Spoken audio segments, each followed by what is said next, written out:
What's good, you Dog Black Elf here back in once again bringing you guys another Apex Legend video. And this day we're going to be doing a quick little update video for the System Override event. They actually had a dev stream about an hour ago and went over some of the patch notes that are being released tomorrow with the game update. So I thought I'd go over it with a quick video, let you guys know what's happening to the changes of the game and get you guys opinions about the direction the game is going. Because first off, I've already seen the changes, so some of them I'm kind of like, and the other ones I'm kind of like, oh, that's interesting because I kind of see what that is. So we're going to talk about it and we're going to see what it do. But before we get into that, guys, make sure to like, comment, and subscribe for more future content here on the channel. And I do stream every Monday, Wednesday, and Friday.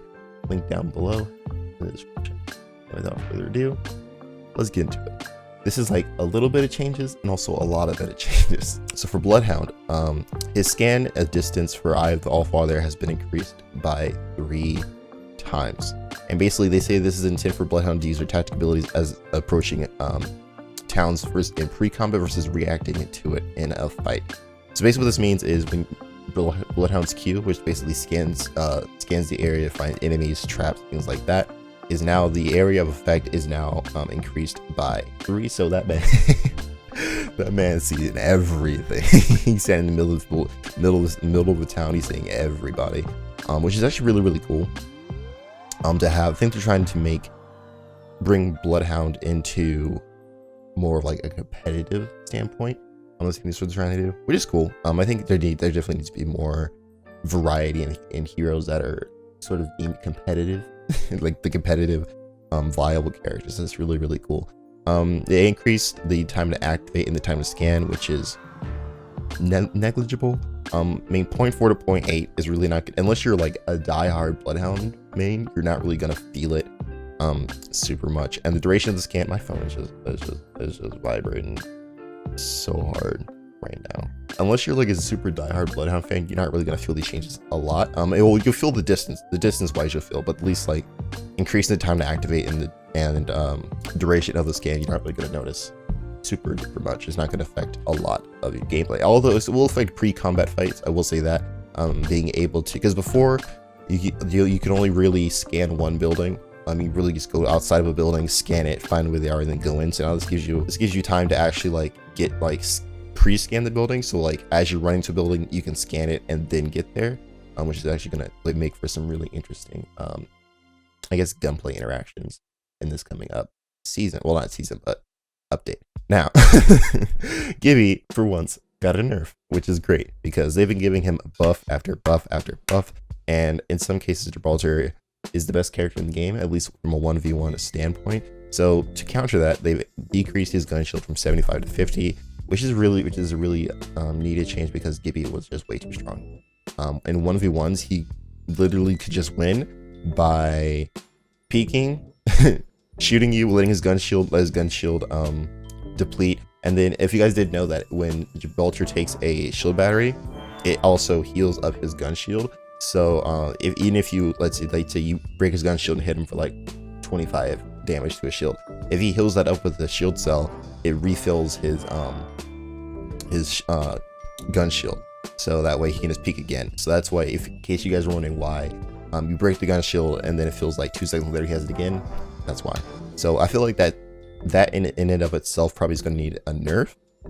Maybe put it on, maybe sort of like how Overwatch does it, so if your shield breaks, there's like a time or like a recharge time before it comes back. But we'll see how that goes.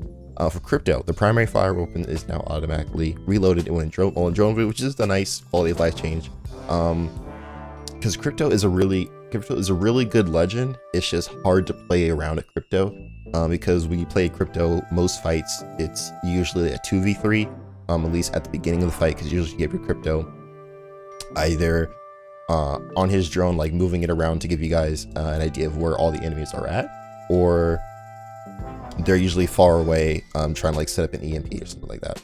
So having a different, I think Crypto needs a couple more quality of life changes, maybe a roaming drone, be like an average mode where the drone just like sits like right outside of the right above his shoulder, right above his head. It'd be really cool. But now, one of the biggest changes coming in this update is the inventory update, and this is something that at least and when it comes to the dev stream, they refer to it as they want to nerf how strong grenades are in the game, because usually people like there's times where, and we've all been there, where you're facing a team and they're just throwing grenade after grenade after grenade after grenade after grenade, and it's just they're just pelting you with grenades, and it's just overwhelming in some cases, especially like late game in competitive games. There's grenades literally everywhere, so if you, like I said in the dev stream, if you didn't have Watson, you just lose. So basically this is to counteract that. I know it doesn't seem like it this way with the actual stats laid out, but this is more so a grenade nerf, and then around that trying to adjust everything around basically the grenade nerf. So basically the base inventory slots for everything, so that's include your base slots, your common backpack, your rear backpack, your egg backpack has been increased by 2. So now the max space you have in your backpack was previously 14, but now it's 16. So you have a little bit more extra space in your backpack. Grenade stacks are now reduced by 2, so now you can only have 1 of each grenade in a stack, which is going to help out dramatically. It's going to definitely add, people are going to be more selective when using grenades, at least now, because you have, since when you use it, that like you use that 1 grenade and you're gone. So people are going to hopefully be a little bit more selective when using grenades. Ammo stacks have also been reduced by 20, so light, heavy, and energy went from 80 to 60. Energy, it's gonna be kind of rough, especially energy is already super hard to find, and then how having a little bit less of it is gonna be hard, but we'll see. It should be fine. Syringe and sealed cells went from 6 to 4, and then med kits and shield batteries have gone from 3 to 2. Peacekeeper is getting a nerf, thank God. Peacekeeper has been the best gun in the game literally since day 1 of the game, with all these nerfs and everything coming changes. So hopefully we'll see where it's at now. The mag size is reduced from 6 to 5. I think it did need some sort of like ammo nerf. Currently it's just way too strong. I think it's because it's more so because we don't have anything to try and take its place, so to speak. So at least in other games, there's other shotguns that there's like a plethora of shotguns that you can choose from, right? In Apex, it's either the Peacekeeper or the Eva, and the Eva is only really viable when you have a double tap on it. But not a lot of people like the double tap, so it's literally just the Peacekeeper. So I think this is something, at least for me, that they need to add in the future, is instead of trying to balance gun season after season after season, just add a gun that sort of like competes with it. So if you add a gun that competes with it, then instead of having 1 gun that takes over the meta, you have 2. So it's easier balancing 2 weapons to each other than just trying to balance 1 weapon that's the king of everything. You know, at least that's my perspective on it. They increased the reload time from emptying a mag, and they slightly increased the scale of the blast pattern. I guess that's probably the spray. Increase the spray. So basically, it's gonna feel slower playing the Peacekeeper now, but I think it's more so the mag size. The mag size really is gonna stop these dirty Peacekeeper players out here. And Sentinel base damage has been increased from 65 to 70, and reduced the time it takes to reach chamber from 1.85 to 1.75. The Sentinel is, I hate saying this, Sentinel is a great gun, a great feeling gun, but not a great, and it sucks because I really do like the Sentinel, but it's just the longbow is just so much better, because in the time you can get off 1 shot with a Sentinel, you can get off 2 with the longbow. So there wasn't really a great sort of like reason to pick up a Sentinel over a longbow, other than the satisfaction of just shooting a bolt action sniper rifle, which is fine. I mean, to each their own. But I like this is a great way to sort of like incentivize people to play the Sentinel. Doing more base damage is never a bad thing.